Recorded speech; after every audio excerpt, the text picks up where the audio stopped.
नगरीतील जमलेल्या माझ्या तमाम मराठा बांधवांना दबाणाचा देश आयला तुम्ही एकले भारी काम केलं.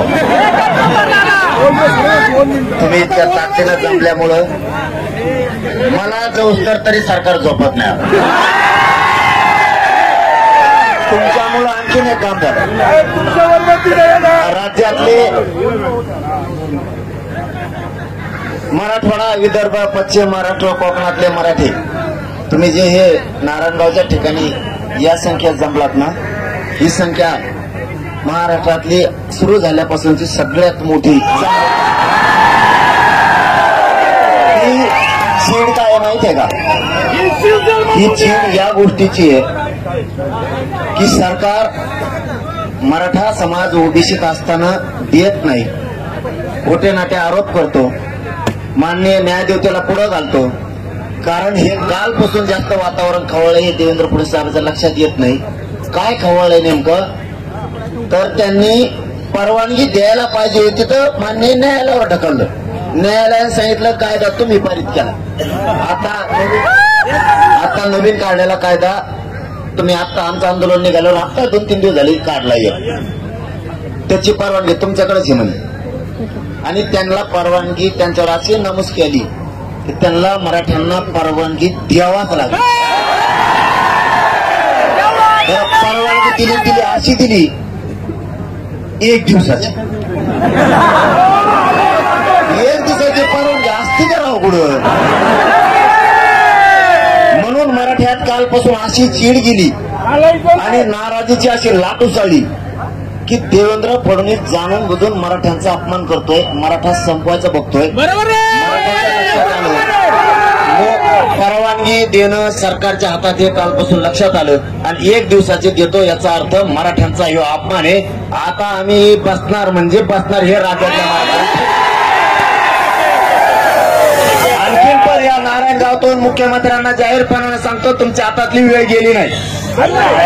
मागण्याची अंमलबजावणी करा आणि मराठ्यांचे पोरं जे मुंबईत येणार आहेत हे उगाच जमलेत 5,000पेक्षा जास्त म्हणून काठी हाणायची नाही. मी माझ्या जातीला काय समजून सांगायचं सांगल, मी सांगूच तर त्याला डावचायचं सुद्धा नाही. तुम्ही जर म्हणले 5,000 लोकच बसा तर आमचे खानदानी अवलादे 5च बसू, पण दुसऱ्या ग्राउंडवर सगळे मराठी बसतो. तुम्ही आम्हाला नाकारू शकत नाही. म्हणून तुमच्या जीवावरती नाशिक आणि पुणे जिल्हा यांनी गेल्या वेळेस आमच्यावर लय उपकार केले गरीब मराठ्यावर. तुम्ही एवढी सुद्धा आम्हाला आठवण येऊ दिली नाही, एवढी सुद्धा लेकरा बाळ कधी उपाशी राहू दिले नाही. जर आंदोलन लांबलंच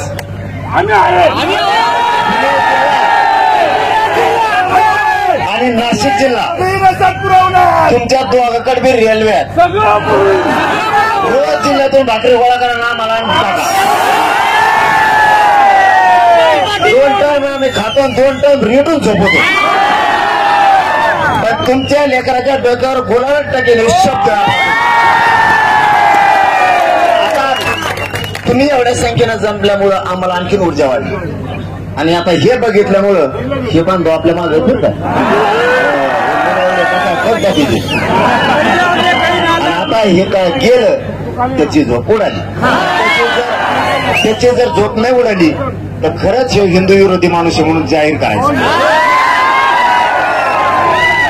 आता त्यांनी जागा होणं गरजेचं आहे. नारायणगावतून शेवटचा शब्द वापरतो आणि विनंती करतो, फडणवीस साहेब, मुख्यमंत्री साहेब, तुमच्या हातातून आणखी वेळ गेली नाही. मराठ्यांचा सन्मान करा, मराठ्यांच्या सगळ्या मागण्याची अंमलबजावणी करा, मराठ्यांचा अपमान करू नका.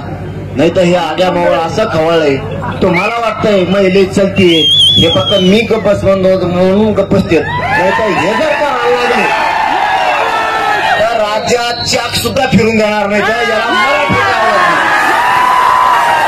तुमच्या हातातून वेळ गेली नाही, मागण्याची अंमलबजावणी करा. हे मराठी आयुष्यभर तुम्हाला जीव लावतील.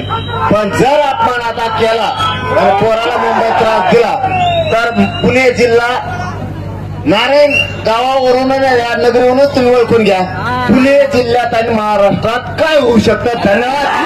जय शिवराय.